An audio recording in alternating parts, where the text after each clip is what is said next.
Tapi kalau Islam Indonesia kata Mbah Mun tuh kayak padi, jadi ya agak doyong-doyong sedikit gitu. Jadi untuk menghadapi angin besar tuh pilihannya dua, Anda kekar kayak kurma atau fleksibel kayak padi. Jadi ya doyong-doyong sithik gitu. Ada koruptor sowan, salam templeknya ya diterima gitu. Ada calon bupati cantik ya didukung, pokoknya agak-agak doyong gitu.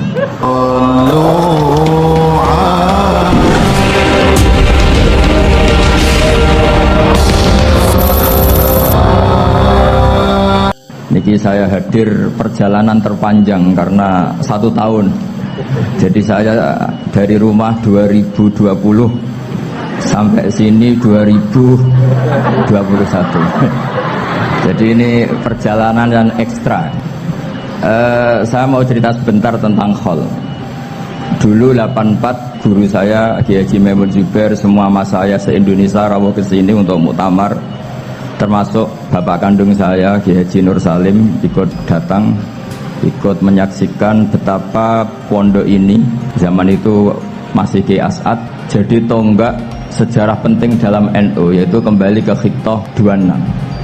Kita tahu NU dulu itu ormas, kemudian era Gus Wahid jadi partai politik, era Gus Dur karena saran beberapa kiai, wafi muqaddimihim ada Kiai As'ad, Kiai Ahmad Siddiq dan beberapa kiai, kembali lagi ke Khittah 26, yaitu menjadi ormas, organisasi masyarakat yang menaungi, yang mengayomi, yang menganjurkan mazhab ahli sunnah wal jamaah. Tadi Gus Azaim cerita betapa pentingnya para pendiri, para muassis yang diibaratkan sebagaimana pohon. Saya masih ingat Dawe Mbah Mun. Saya nanti cerita mas saya sebentar, terus cerita kitab Al-Ataqah As-Somadiyah dikarang Said Muhammad, fawaidnya maksudnya. Kalau Islam Arab, ini kata Mbah Mun, kalau Islam Arab itu contohnya kayak pohon kurma, jadi kuat, dan wajah tasbihnya itu di daunnya tidak jatuh. Tapi kalau Islam Indonesia kata Mbah Mun itu kayak padi, jadi ya agak doyong-doyong sedikit. Jadi untuk menghadapi angin besar itu pilihannya dua, Anda kekar kayak kurma atau fleksibel kayak padi. Jadi ya doyong-doyong sithik gitu. Ada koruptor sowan, salam templeknya ya diterima gitu. Ada calon bupati cantik ya didukung, pokoknya agak-agak doyong gitu. Tapi baru kayak doyong itu nggak bisa roboh karena fleksibel. Jadi kazar in akhrajat tahu. Jadi ada dua tamsil karena memang menghadapi orang fasik, orang dolim ini kita sebagai ulama itu ya kebingungan. Ini mungkin Ki Afif bisa bahtul masail ini. Karena pertanyaannya gini, saya berkali-kali digojlok sama bapak saya. Berteman orang fasik hukumnya gimana? Pasti dijawab haram. Tapi kalau pertanyaannya dibalik, membina orang fasik hukumnya gimana? Baik, dan bisa membina kalau berteman. Makanya Gus Azaim pernah bikin seni deh, muktamar seni. Anggap saja madhabnya seperti itu gitu. Jadi ya agak doyong-doyong sedikit. Masa ketop kok berteman orang yang macam-macam, tapi itu fleksibel. Nyatanya tetap soleh sampai sekarang gitu. Itu berarti itu ya gitu kata Bamun itu. Jadi untuk menahan angin yang besar pilihannya hanya dua, Anda kokoh kayak pohon kurma atau fleksibel kayak padi. Nah, Islam Indonesia kata Mbah Mun itu pari wae katanya, padi. Jadi ungkapan-ungkapan para masayah ini penting karena khazanah yang saya baca. Saya berkali-kali cerita ini dalam kitab Khilyatul Auliya.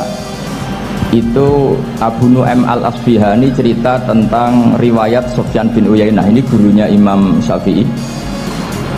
Itu setiap kali Nabi Isa dan Yahya, ini dua nabi yang sekurun, sama-sama masih muda. Nabi Yahya itu senangannya dolan ke orang-orang soleh, menyambangi orang-orang soleh. Tentu itu bagus. Tapi kalau Nabi Isa ini suka menyambangi orang-orang yang fasik, orang-orang yang nggak jelas. Ketika dua beliau ini ketemu, tentu yang perlu jawaban Nabi Isa karena kontroversi berteman sama orang-orang yang nggak jelas. Kata beliau, innama ana tabibun udawil mardo. Seorang kiai, seorang nabi, orang yang baik itu ibarat dokter. Di mana-mana dokter tuh ngobati orang yang apa? sakit. Kalau Anda dokter dan peneliti satu penyakit, pasti cari daerah yang banyak pandeminya. Masa neliti pandemi di orang-orang yang apa? Sehat. Jadi ini juga perlu dibahsul masail karena tadi dibolak-balik itu.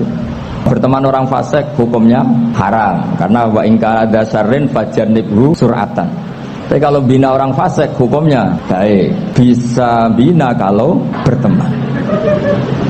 Jadi fikih itu ya karena dibolak-balik. Makanya sholat juga gitu. Sholat yang tumak nina yang lama itu ya bagus. Masa jagongan mbek pangeran nggak asik?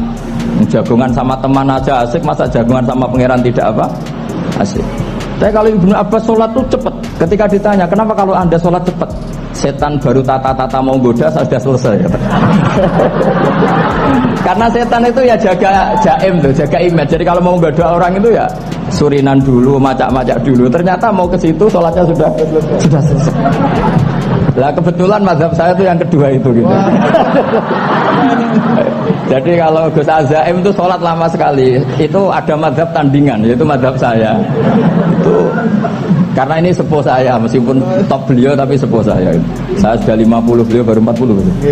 Ini berarti baru memulai kiai. Kalau pakai umur nubuah ini baru memulai. Jadi mazhab itu penting. Jadi pembanding itu harus diutarakan. Sehingga dalam fikih manapun itu sebuah mazhab itu harus diuji itu lewat pembanding. Dulu itu setiap debat fikih antar ulama itu mesti nggak ada yang menang. Misalnya saya kiai kelihatan miskin itu ya baik supaya santri-santri yang miskin itu punya teman gitu. Karena rata-rata santri itu miskin. Nah, dikancani kiai kan seneng gitu. Tapi problemnya kiai yang miskin itu ya nggak bisa nolong santri karena dia sendiri apa miskin. Gitu. Makanya dulu Imam Syafi'i itu pengagum orang miskin. Setelah ngaji Imam Malik tanya, ya Imam Malik orang yang sealim jenengan itu siapa? Jawabnya Imam Malik lucu. Dulu Abu Hanifah, sekarang orangnya sudah meninggal ya. Ilmunya dititipkan atau diwaris oleh Muhammad bin Hasan Asy-Syaibani. Akhirnya Imam Syafi'i dibiayai Imam Malik ke Irak. Imam Syafi'i miskin, bisanya ke sana dibiayai Imam Malik. Itu seperti Abu Ya Said Muhammad masyhur, ini murid beliau. Kalau ada santri boyong kan mesti apa? Disangoni. Ketika datang ke Irak, Muhammad bin Hasan Asy-Syaibani itu nata uang, nata emas itu di ruang tamu. Jadi ngitung uang itu di ruang tamu. Miliatan. Ini kaget. Ini kiai kok kedonyan kata Imam Syafi'i itu. Tapi apa kata Muhammad bin Hasan Asy-Syaibani? Anda kagum ini, Anda kaget ini. Kalau kamu menyoal orang soleh kaya, ini tak kasihkan orang-orang fasik. Biar dipakai judi, dipakai selingkuh, dipakai maksiat. Jangan. Harta ini harus tetap di orang soleh. Kalau ke orang fasik, bahaya. Berarti kiai boleh kaya, boleh. Semenjak itu ada gerakan kiai kudu sugih. Ya ada yang kesampaian, ada yang enggak gitu aja. Tapi karena kalau pakai logika fikih, harta itu fitnah.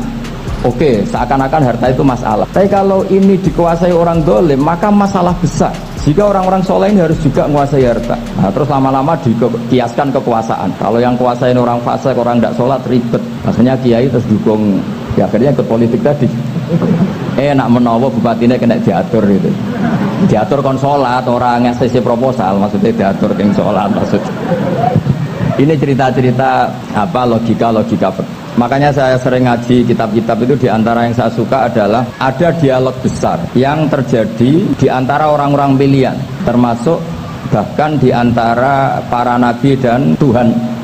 Jadi unik, Allah sendiri kadang mengajari kecerdasan para nabi itu ya lewat dialog. Masyhur itu, Nabi Ibrahim itu punya ruang khusus untuk sholat dan tidak boleh siapapun masuk situ. Tahu-tahu ada yang sudah di situ. Beliau membuka, kaget.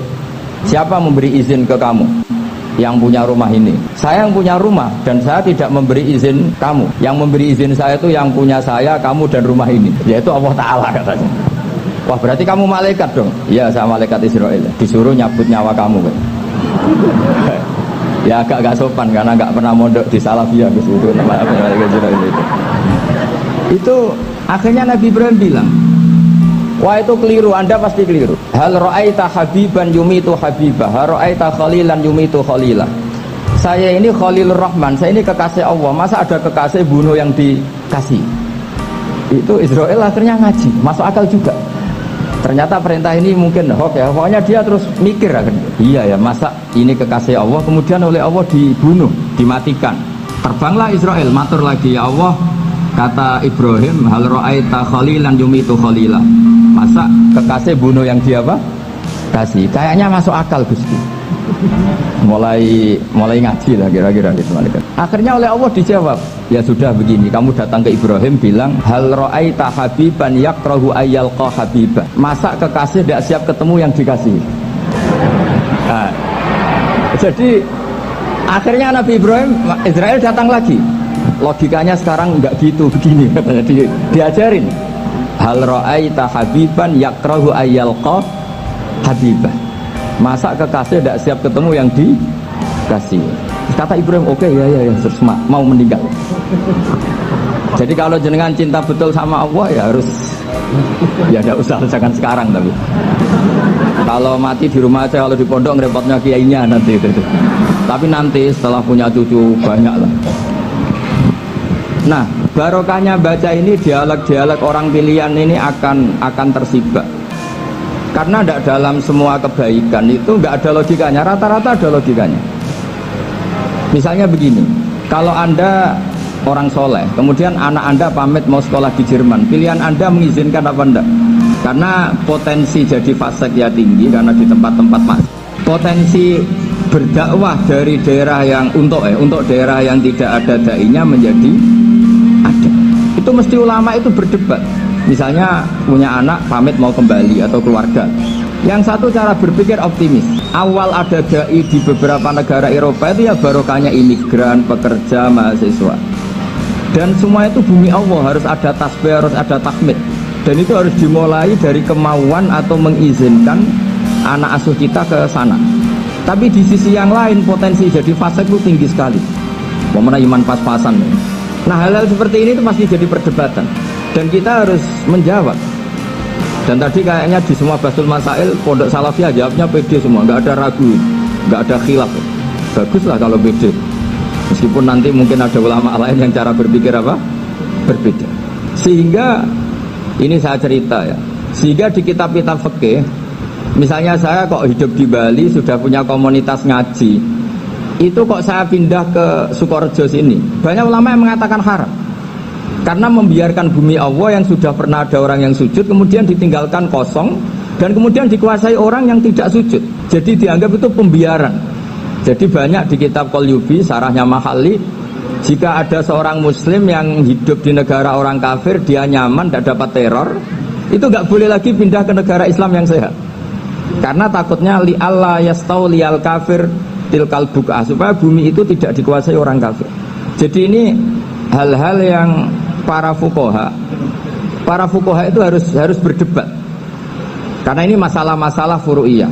Sehingga mulai dulu ya banyak ulama yang nyun sewu berpolitik, mulai Wali Songo sampai sekarang alhamdulillah yang minat banyak. Mungkin bedanya ikhlas sama tidaknya.